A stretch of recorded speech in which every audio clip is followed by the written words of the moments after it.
વ્રજ વિહાર. બધાય પૂછે છે કે આ પુસ્તક ક્યાં મળે. વ્રજ વિહાર એટલે વ્રજની બધી લીલા સ્થળીનું વર્ણન. ટૂંકમાં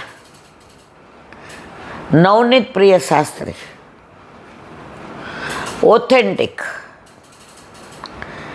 એમનું વર્ણન કરવા બેસું તો 2-3 દિવસ જાય, પણ એ સમય મારે નથી પેલો કરવો. નવનીત પ્રિય શાસ્ત્રી એન્જિનિયર હતા. એમણે બ્રહ્મ સંબંધ લીધો. હવે ગવર્મેન્ટમાં નોકરી મળી, સરસમાં સરસ, હોશિયાર હતા. પણ આપણે જાણીએ છીએ ગવર્મેન્ટમાં કેવી રીતે નોકરી કરવી પડે. સારું ખોટું એમનાથી થયું નહીં, છોડી દીધી. આવ્યા, બધા ગ્રંથોનું વાંચન કર્યું, અભ્યાન કર્યું, અને પછી ઠાકોરજીની સેવા અને સત્સંગ એમણે ઘણું લખ્યું. એમાં એમનું જે ભાગવત છે એ તો એટલું સરસ શૃંગારાત્મક છે કે જેને ના સમજાય, 2 વાર વાંચે સમજાઈ જાય છે. એમનું પુષ્ટિપુલિન છે, એમાં 16 ગ્રંથે છે ને ભાગવતે છે ને બધું છે ટૂંકમાં. અને આ વ્રજ વિહાર એમાં ઠાકોરજીની બધી લીલા સ્થળી છે. પણ એમની અનુક્રમણિકા એટલે કે અનુસંધાન ઓછામાં ઓછા 50 પાનાનું છે, જે ભાગવતને અનુલક્ષીને છે. કે આ બધામાં કૃષ્ણ જ કેમ? તો કે એકે પુત્રમ દેવકી પુત્રમ. વલ્લભ જ્યારે જગન્નાથપુરી ગયા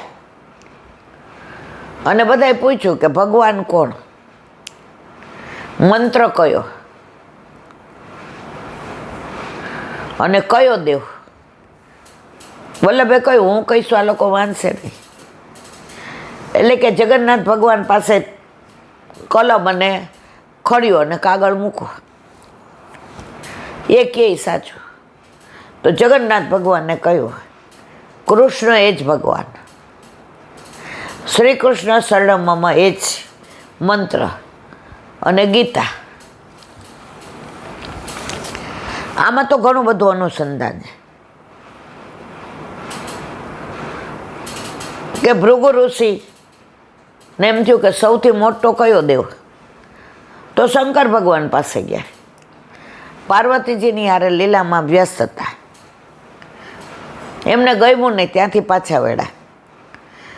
બ્રહ્માજી બ્રહ્માણી સાથે વ્રત હતા, એમણે આમ મોં બગાડ્યો.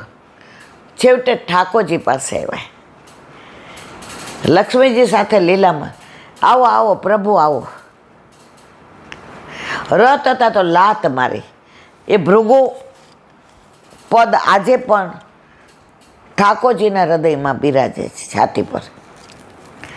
ત્યારે કહ્યું કૃષ્ણ વિષ્ણુ જ મોટો દેવતા.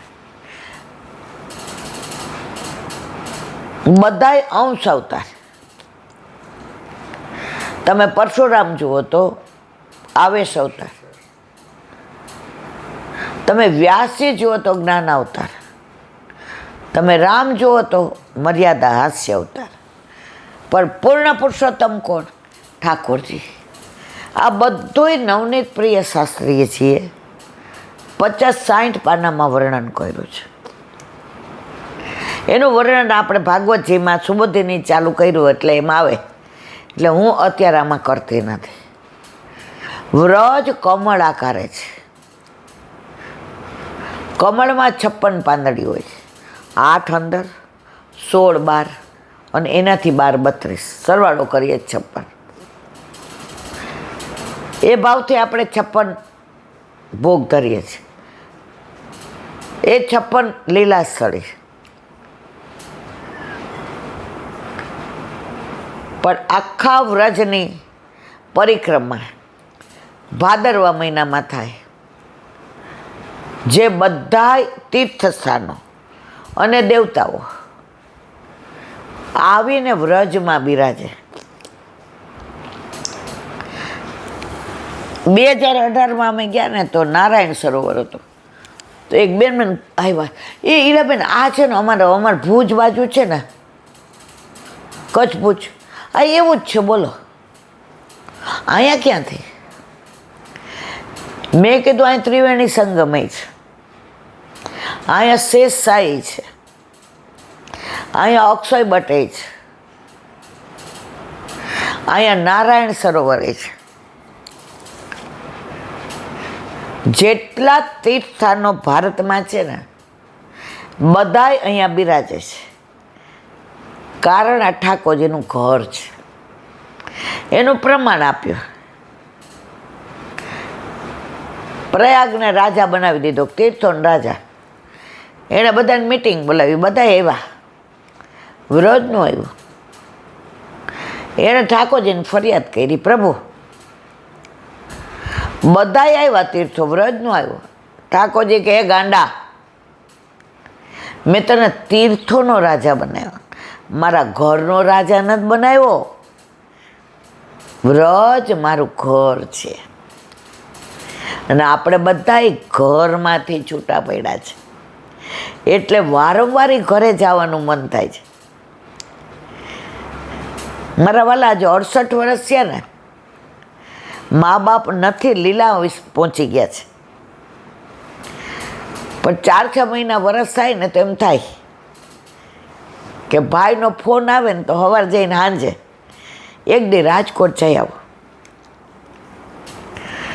હવે ત્યાં સ્કૂલનું રિનોવેશન થઈ ગયું છે, રીડેવલપમેન્ટ. એ કોલેજનું થઈ ગયું છે, પણ ભૂમિ એની એ છે. જે ડેલામાં અમે મોટા થયા ને યુવાન થયા, ત્યાં ત્યારે મોટી મોટી હોટેલો થઈ ગઈ છે. પણ છતાંય અમને અમારું રાજકોટ યાદ આવે છે.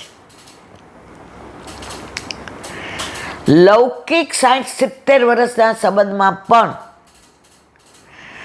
જો જન્મભૂમિ નેટિવ યાદ આવતું હોય તો મારા વાલા આ તો કરોડો જન્મથી ને ત્યાંથી છૂટા પડ્યા છે. તો ઠાકોરજીનું ઘર છે ને એ જ આપણું ઘર છે, એટલે આપણને વારંવાર વ્રજમાં જવાનું. આજે આવે 4 દી થયા, શુક્ર, શનિ, રવિ, સોમ. હજી મનમાંથી વ્રજ જાતું નથી. હજી કુમુદવન યાદ આવે ને છાક લીલા યાદ આવે. મોર એવા ટેવું ટેવું કરે સત્સંગ સાંભળતા સાંભળતા.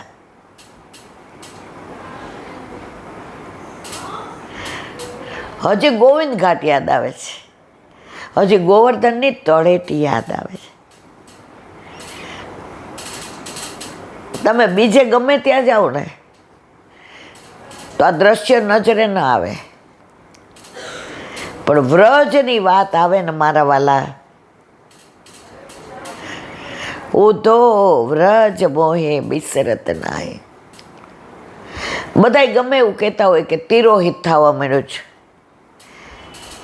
પણ સુરદાસજી કહે છે જબલક યમુના ગિરી ગોવર્ધન और वल्लभकुल तब तक कलयुग नाही. જ્યાં વ્રજમાં બીજું બધું તિરોહિત થઈ ગયું છે. મંદિરોમાં આરસ આવી ગયો. તમે જોજો, આરસ આવી જાય ત્યાં તમને ભાવ નહીં આવે, એ તમને આધુનિક લાગશે. પણ પ્રાચીન બેઠક જે હશે, પ્રાચીન મંદિર હશે, ત્યાં તમે ફીલ કરશો કે ઠાકોરજી છે જ. પણ હવે તો બધે આરસ આવવા માંડ્યો છે, એટલે ધીમે ધીમે આરસ ઓછો થવા માંડે. પણ 3 વસ્તુ તો છે જ, યમુનાજી, ગિરિરાજજી અને વલ્લભકુળ. ત્યાં સુધી કલયુગ નાહી. તો આવા વ્રજની દરેક લીલા સ્થળીનું વર્ણન વલ્લભ કરાવશે તો કાલથી આપણે કરીશું. બોલો વ્રજ વિહારી લાલ કી જય. હરિરાય વાંગ મુક્તાવલી.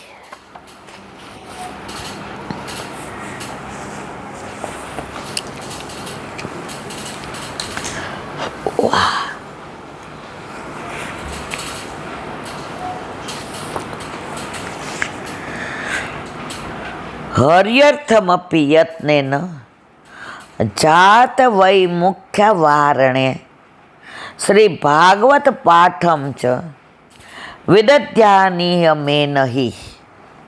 ગુજરાતી.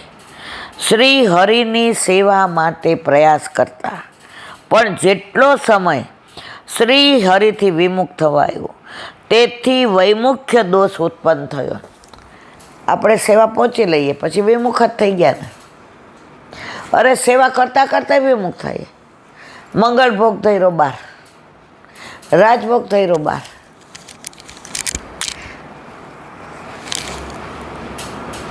તો એટલી વારે વિમુખ થયા. તો અહીંયા કહે છે તેના નિવારણ માટે નિયમપૂર્વક શ્રીમદ ભાગવતનો પાઠ કરવો.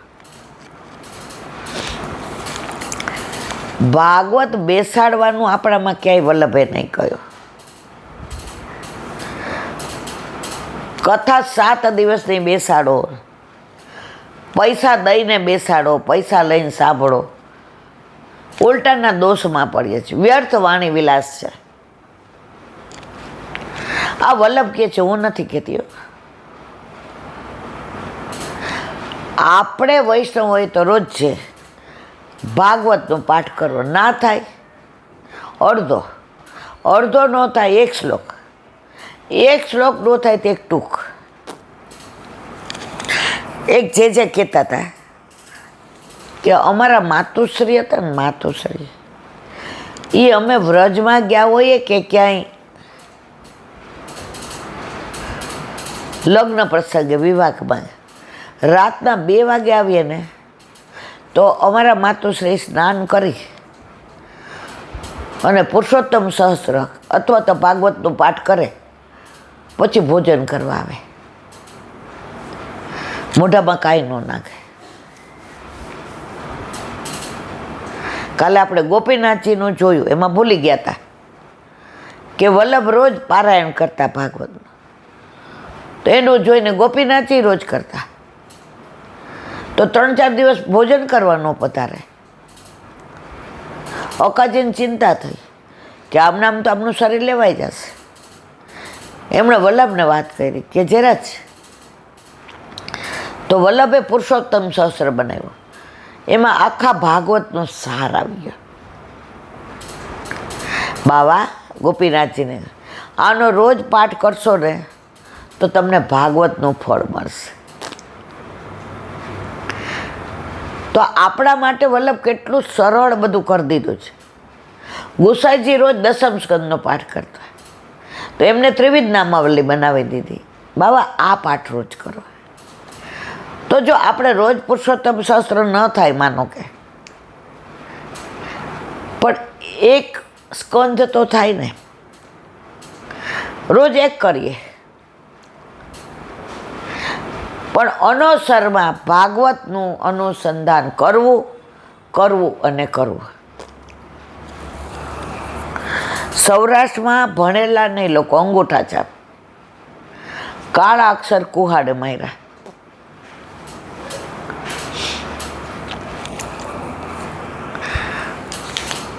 નાના હતા ને ગામડે જાય ને પછી કોઈને ત્યાં મનોરથ હોય ગામડામાં, એટલે વૈષ્ણવને પ્રસાદ લેવાનું બહુ મહાત્મ્ય છે.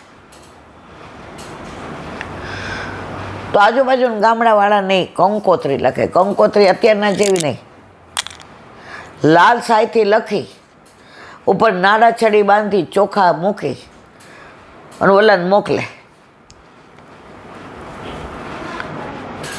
તો અમે જોયું 16 ગ્રંથ જે ભણેલા નથી એને મોઢે, અને પુરુષોત્તમ સહસ્ત્ર મોઢે. અમે નાના હતા ને એટલે મારી બા અમને યમનાષ્ટક તો ક્યારે શીખા અમને ખબર જ નથી. ગોળથોથી પાઈ દીધું હતું. પછી સહેજ મોટા થયા ને એટલે અમને સર્વોત્તમ સૂત્ર કહે. આજે આ પેલી ટૂંક. હવે સારું સર્વોત્તમ સૂત્ર થોડું અઘરું પડે નાના હોઈએ તો મારી બા ભણેલી નહીં, એને સમજો લખતાય નહોતું આવડતું. એટલે કોક અઘરું હોય ને એ ટૂંક આપી હોય ને, હું કહું આમાં વાર લાગશે આ બહુ અઘરું છે. એ કે સારું તો આજે હું બપોર સુધી કાંઈ મોઢામાં નહીં નાખું. પછી અમને શીખવાડે કલિકાલ તમસ્છન દ્રષ્ટિત્વાદિદુષામ સંપ્રત્ય વિસત છે મહાત્મ્ય સંભૂત. મેં તો અરે આ ભણેલી નથી અને ઉચ્ચાર તો જો કરે. પણ જેને ભક્તિમાં એકવાર ચિત્ત પરોવાઈ ગયો, ઠાકોરજીમાં ચિત્ત પરોવાઈ ગયો, એને ભણવાની જરૂર નથી. ઓલું મર્યાદાનું ભજન છે,